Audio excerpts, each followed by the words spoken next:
মধ্যপ্রাচ্যের ভূ রাজনীতিতে হরমুজ প্রণালীর গুরুত্বকে ঘিরে ওয়াশিংটন এবং তেহরানের টানাপোড়েনের মধ্যে এমন একটা বিস্ফোরক মন্তব্য করেছে, যে মন্তব্যটাকে ঘিরে ইতিমধ্যে সারা বিশ্বে তোলপাড় শুরু হয়ে গেছে। আর সেই মন্তব্যটা কে করেছে? আলী আকবর বেলায়াতি। আলী আকবর বেলায়াতি কে জানেন? ইনি হচ্ছেন ইরানের সর্বোচ্চ ধর্মীয় নেতা মোস্তফা খামেনির উপদেষ্টা। এই ব্যক্তি যখন কোনো ধরনের বিবৃতি দেয়, সেটা কোনো ছোট মোটো কোনো বিবৃতি না এবং ছোট মোটো কোনো হুমকি না। তিনি বলেছেন যে হরমুজ ইরানের চাপে মার্কিন কৌশল এখন পুরোপুরি ব্যর্থ। দেখেন, এমন একটা সময় তিনি এই মন্তব্য করেছেন, যে মন্তব্যকে ঘিরে এখন বিশ্ব রাজনীতিতে কিন্তু ব্যাপকভাবে আলোচনার জন্ম দিয়েছে। দেখুন, আজকে যোগাযোগ মাধ্যমে এক্সে দেওয়া এক পোস্টে তিনি এই কথাটা বলেছেন। বেলাতি বলেন যে ইরানের ক্রমবর্ধমান শক্তির ফলে আঞ্চলিক ক্ষমতার ভারসাম্য বদলে গেছে।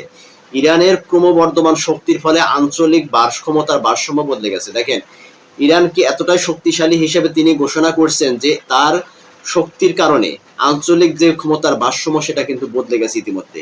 এর জেরে মার্কিন প্রেসিডেন্ট ডোনাল্ড ট্রাম্পকে হরমুজ প্রণালী আবার স্বাভাবিকভাবে চালু করতে অস্থায়ী সমঝোতার পথ খুঁজতে বাধ্য করা হয়েছে। দেখেন কত বড় একটা কথা, যে এই যে আঞ্চলিক ক্ষমতা যে ইরানের কারণে যে বদলে গেছে, সেটার কারণে মার্কিন যুক্তরাষ্ট্রকে বাধ্য করা হয়েছে এই হরমুজ প্রণালীকে আবার খুলে দেবার জন্য, অস্থায়ী সমাধানের পথ খোঁজার জন্য যুক্তরাষ্ট্রকে বাধ্য করা হয়েছে এবং বাধ্য করা হতে পারে, এরকম কথা বলা হয়েছে। দেখেন, তিনি একে ইরানের বিরুদ্ধে চাপ প্রয়োগের নীতির বড় ধরনের ব্যর্থতা এবং প্রতিরোধ শক্তির উল্লেখযোগ্য সাফল্য বলে অভিহিত করেছেন। এদিকে খামেনির আরেক উপদেষ্টা মহসিন রেজাই বলেছেন, খামেনির আরেকজন উপদেষ্টা আছে মহসিন রেজাই। তিনি বলেছেন যে যুক্তরাষ্ট্রের সঙ্গে কোনো শান্তি চুক্তিতে যেতে হলে প্রথম শর্ত হবে ইরানের জব্দ করা $24 বিলিয়ন সম্পদ ফিরিয়ে দিতে হবে। এটা হচ্ছে রেজাই, তিনি খামেনির আরেকজন উপদেষ্টা। যে যুক্তরাষ্ট্র যদি কোনোভাবে তেহরানের সাথে যদি শান্তি চুক্তি করতে যায়, তাহলে তেহরানের যে জব্দকৃত $24 বিলিয়ন মার্কিন ডলারের যে সম্পদ জব্দ করা হয়েছে, এই সম্পদকে আগে ফিরে দিতে হবে। তিনি এটিকে ট্রাম্পের জন্য বিশ্বাসের পরীক্ষা হিসেবে উল্লেখ করেছেন, যে আসলে ট্রাম্প এই শান্তি চুক্তি কতটা বাস্তবায়নের পথে এগিয়ে নিয়ে যেতে চায়, সেটার পরীক্ষা শুরু হয় $24 বিলিয়ন সম্পদ, জব্দকৃত সম্পদ ফিরিয়ে দেওয়ার মধ্যে সেটা প্রমাণ হবে। এখন বিপদে পড়ে গেছে ট্রাম্প, যে ট্রাম্প কি আসলে এই শান্তি চুক্তির জন্য সেই $24 বিলিয়ন মার্কিন ডলারের সম্পদ সে কি ইরানকে ফিরিয়ে দেবে? যদি ফিরিয়ে দেয়, তাহলে ইরান তাদের সাথে শান্তি চুক্তিতে যাবে। দেখেন কত বড় একটা পরীক্ষার মধ্যে যুক্তরাষ্ট্রকে ফেলে দিল। এখন যুক্তরাষ্ট্রের প্রেসিডেন্ট ডোনাল্ড ট্রাম্প, সে যদি পিঠ বাঁচাইতে চায়, সে যদি আসলে শান্তি আলোচনা চায়, তাহলে তাকে $24 বিলিয়ন মার্কিন ডলারের এই জব্দকৃত সম্পদ তাকে ফেরত দিতে হবে ইরানকে। খুব সহজ কথা না ভাই, এখানে হাজার হাজার কোটি টাকা, লক্ষ লক্ষ কোটি টাকার একটা ব্যাপার স্যাপার আছে ভাই। এটা খুব সহজে যে যুক্তরাষ্ট্র ফিরে দিবে, এত সহজে যে মাথা নত করবে যুক্তরাষ্ট্র, এটাও ভাবা ভুল। আবার যদি মাথা নত নাও করে, তাহলে সেই ক্ষেত্রে ইরানের সাথে তাদের যে সমঝোতা, এটাও কোনোদিন সম্ভব হবে না।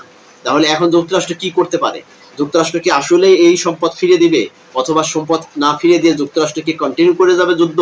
সেটাও তো করতে পারতেছে না, কারণ ইরানের যে সমস্ত কর্মকাণ্ড বা যে সমস্ত হুমকি, এই হুমকিকে মোকাবেলা করার মতো সামর্থ্য এই মুহূর্তে যুক্তরাষ্ট্রের কাছে নেই। যুক্তরাষ্ট্র পুরো বিপদে পড়ে গেছে ভাই। এখন যতটুকু যুদ্ধ করতেছে, যতটুকু হামলা দামলা করতেছে, এটুকু শুধুমাত্র ইসরায়েলি বাহিনীর অনুরোধে করতেছে। ইসরায়েলি বাহিনী তারা প্রতিনিয়ত চাচ্ছে যে ইরানকে দামিয়ে রাখার জন্য, কিন্তু যুক্তরাষ্ট্র চাচ্ছে সমঝোতা। এখন ইসরায়েল হচ্ছে যুক্তরাষ্ট্রের সবচাইতে তার ক্লোজ বন্ধু। এখন ইসরায়েলকে খুশি করার জন্য ইরানের উপর যে এই ছোটখাটো হামলাগুলো করে যাচ্ছে, শুধুমাত্র ইসরায়েলকে খুশি রাখার জন্য। কিন্তু ইসরায়েলকে যদি ব্যালেন্স না করতে পারে আগামীতে ইরানের সাথে, যুক্তরাষ্ট্রের সাথে কোনোভাবেই সমঝোতা সম্ভব না। দেখুন, রেজাই আর একটা সতর্ক করে দিয়ে তিনি বলেছেন, যদি নতুন করে যুদ্ধ শুরু হয়, সেই ক্ষেত্রে পারস্য উপসাগর সীমাবদ্ধ থাকবে না। দেখেন কত বড় হুমকি, যে নতুন করে যদি আবারও যুদ্ধ শুরু হয়, তাহলে পারস্য উপসাগর শুধু সীমাবদ্ধ না, এখান থেকে লোহিত সাগর, ভূমধ্য সাগর এবং ভারত মহাসাগর পর্যন্ত ছড়িয়ে দিতে পারে। দেখেন, এখানে কড়া আর একটা হুমকি দিয়েছে। আমরা জানি পৃথিবীর 1/5 তেল জ্বালানি এটা কিন্তু রপ্তানি হয় এই হরমুজ প্রণালী দিয়ে। আর একটা কেন্দ্র আছে, আর একটা প্রণালী আছে, যে প্রণালীটা বিশ্বের কিন্তু অন্যতম একটা প্রণালী, যেখান দিয়ে আপাতত বিশ্বের জ্বালানি তেলগুলো রপ্তানি হয়ে থাকে সৌদি আরব, মানে আরব সাগর থেকে শুরু করে আরব পাইপের মাধ্যমে এই প্রণালী দিয়ে, সেটি হচ্ছে বাব আল মানদেব। অর্থাৎ এটি হচ্ছে যে এই যে লোহিত সাগর হয়ে ভূমধ্য সাগর দিয়ে ভারত সাগরে সেটা কিন্তু অবস্থান করছে। এই ভারত সাগর থেকে দক্ষিণ এশীয় পূর্ব অঞ্চলীয় যে সমস্ত দেশগুলো আছে, এই সমস্ত দেশগুলো এবং ইউরোপের বিভিন্ন দেশগুলো এখান থেকে কিন্তু তারা জ্বালানি সংগ্রহ করতেছে। সেটা সৌদি আরব থেকে সরাসরি কিন্তু এই পথে পাইপ লাইনে এটা কিন্তু এসে ভারত সাগরে এসে তারপরে এখান থেকে দক্ষিণ এশীয় দক্ষিণ পূর্বীয় এশিয়ার যে সমস্ত দেশগুলো আছে তারা এবং ইউরোপের বিভিন্ন দেশগুলো এখান থেকে জ্বালানি সংগ্রহ করছে। এবং সেখানে কিন্তু হুমকিটা দেওয়া হয়েছে যে বলছে যে পারস্য উপসাগরে সীমাবদ্ধ থাকবে না, এটা লোহিত সাগর থেকে শুরু করে মধ্য সাগর ভূমধ্য সাগর থেকে শুরু করে ভারত মহাসাগর পর্যন্ত এর বিস্তার করতে পারে। কত বড় হুমকি দেওয়া হয়েছে, এই রেজারি কত বড় হুমকিটা দিয়েছে। এবার বুঝতে পারতেছেন যে যদি ইরানের সাথে যদি যুক্তরাষ্ট্র সমঝোতা না করে দ্বিতীয়বারের মতো যদি আবারও যুদ্ধে জড়িয়ে যায়, সেই ক্ষেত্রে শুধু হরমুজ প্রণালীটাই শুধু তারা ক্যাম্প থাকবে না, এখানে বিশাল একটা পরিকল্পনা ইরানের পক্ষ থেকে কিন্তু নেওয়া হয়েছে।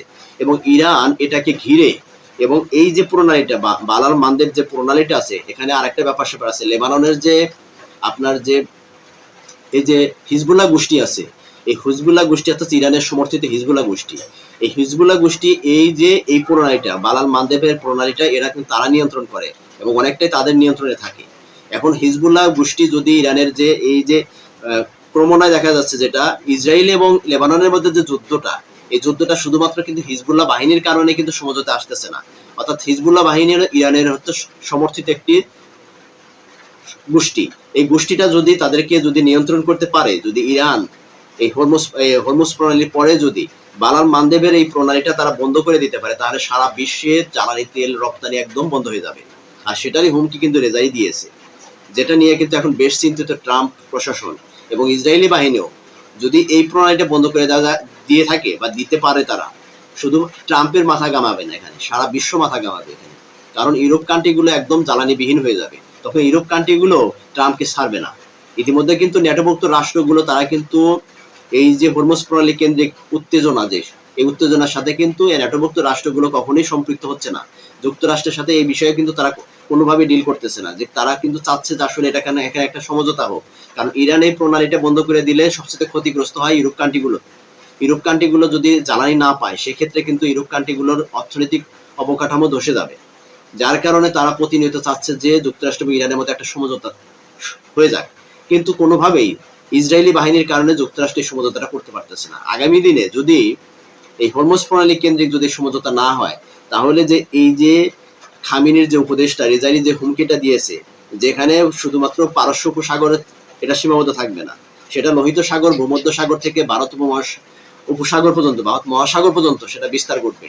আর সেটা বিস্তার করলে বুঝতে পারতেছেন যে সারা বিশ্বের অর্থনৈতিক অবস্থার অবকাঠামো কিভাবে যে ধসে যাবে, সেটা একমাত্র বিশ্ব বোদ্ধারাই বুঝতেছে এবং বিশ্বের পরাশক্তি দেশগুলো যারা আছে এবং বৈশ্বিক যে সমস্ত রাজনৈতিক বিশ্লেষকরা আছে, তারা বুঝতে পারতেছে যে আসলে ভবিষ্যতে কি হতে যাচ্ছে। তো দর্শক, আসলে আজকের যে এই ভিডিওর মাধ্যমে আপনাদেরকে এতটুকু জানিয়ে দেওয়ার চেষ্টা করলাম যে আগামী দিনে যদি যুক্তরাষ্ট্র কোনোভাবেই ইরানের উপরে কোনোভাবে যদি বল প্রয়োগ করার চেষ্টা করে, সেই ক্ষেত্রে ইরান যে তাদের যে পরিকল্পনা, তাদের যে পুরো একটা প্ল্যান সাজিয়ে রেখেছে, সেটা তারা বাস্তবায়ন করবে। আর সেটা বাস্তবায়ন করলে সেটা শুধু মধ্যপ্রাচ্য না, সারা বিশ্বে সেটা ক্ষতিগ্রস্ত হবে। তো এই ব্যাপারে আপনাদের কোনো মতামত আছে কিনা, যে আসলে কি ইরান তাদের এই যে ব্যাপকভাবে যে তারা যে পরিকল্পনা হাতে নিয়েছে, এই পরিকল্পনা তারা কতটুকু বাস্তবায়ন করতে সক্ষম হবে, সে বিষয়ে আপনাদের মতামত অবশ্যই কমেন্টসে লিখে যাবেন। আর চ্যানেলে নতুন হলে অবশ্যই চ্যানেলটাকে সাবস্ক্রাইব করে রাখবেন, কারণ পরবর্তীতে বৈশ্বিক যত সমস্যা এবং দেশীয় যে সমস্ত বিষয়গুলো, গুরুত্বপূর্ণ বিষয়গুলো আপনাদের সাথে শেয়ার করব। আর সেই সমস্ত ভিডিওগুলো পেতে গেলে অবশ্যই চ্যানেলকে সাবস্ক্রাইব করে রেখে পাশে থাকা বেল আইকন চেপে রাখতে হয়। দর্শক, সেটা কিন্তু ভুলবেন না আপনারা। আর ভিডিওর মাধ্যমে যদি আপনাদের কোনো ইনফরমেশন দিয়ে থাকে, তাহলে অবশ্যই ভিডিওতে একটা লাইক দিয়ে যাবেন। ভালো থাকবেন, সুস্থ থাকবেন। আল্লাহ হাফেজ। আসসালামু আলাইকুম ওয়া রাহমাতুল্লাহি ওয়া বারাকাতুহু।